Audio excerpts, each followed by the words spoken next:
தெரியுமா? 6 மாசத்துக்கு முன்னாலங்க Obama retired ஆகிறதுக்கு முன்னால ஒபாமாட்ட எல்லா இண்டஸ்ட்ரியலிஸ்டும் போனாங்க.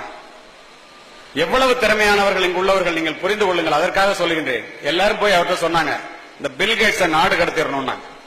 ஒபாமா அதிசயத்து போய் ஏன்னு கேட்டார். 100 பேர் வேலைக்கு எடுத்தா 60 பேர் இந்தியாக்காரனை எடுக்கலாம். அதுல 30 பேர் தமிழ்நாட்டுக்காரனா இருக்கான்.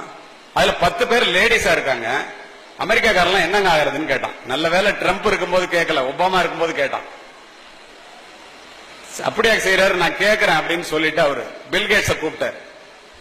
நடந்த சம்பவம் என்ன, எல்லா இண்டஸ்ட்ரியில உன்னை நாடு கடத்த சொல்றான், நீ எல்லாத்தையும் இந்தியாக்காரனா வேலைக்கு எடுக்கிற, கம்ப்யூட்டர் பிரிவுல ஐடி பிரிவுல, ஏன் இப்படி பண்ற அப்படின்னு கேட்டார்.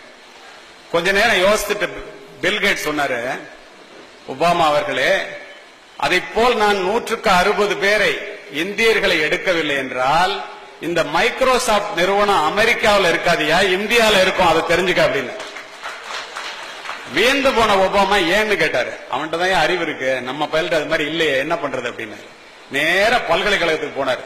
இது போன்றது ஒரு ஹால்ல எல்லாம் அமெரிக்க மாணவர்கள் இருக்கிற இடத்துல ஒரே ஒரு கேள்வியை கேட்டாரு. ஏண்டா உங்களுக்கு எல்லாம் 100 வருஷமா ஒரு கம்ப்யூட்டர் இருக்கு, இந்தியால 100 பேர் கூட ஒரு கம்ப்யூட்டர் இல்ல. அங்கிருந்து வர்ற ஒரு சத்யாநாதல்லா தான் மைக்ரோசாப்டோட சிஇஓவா இருக்கான். தமிழ்நாட்டில இருந்து வர்ற ஒரு சுந்தர் பிச்சை தான் கூகுளோட சிஇஓவா இருக்கான். ஒரு சிவநாடார் தான் மிகப்பெரிய பிசினஸ் பண்ணிட்டு இருக்காரு கம்ப்யூட்டர் துறையில. உங்களுக்கு எல்லாம் அறிவே இல்லையான்னு கேட்டார். அரங்கமே அமைதியாக இருந்தது. இங்கு அமர்ந்திருக்கின்ற பெண்களைப் போல ஒரு பெண் ஆசிரியை மேடைக்கு சென்று, ஒபாமா அவர்களே அனுமதி கொடுத்தால் அதற்குரிய காரணத்தை நான் சொல்லுகின்றேன் என்றார்.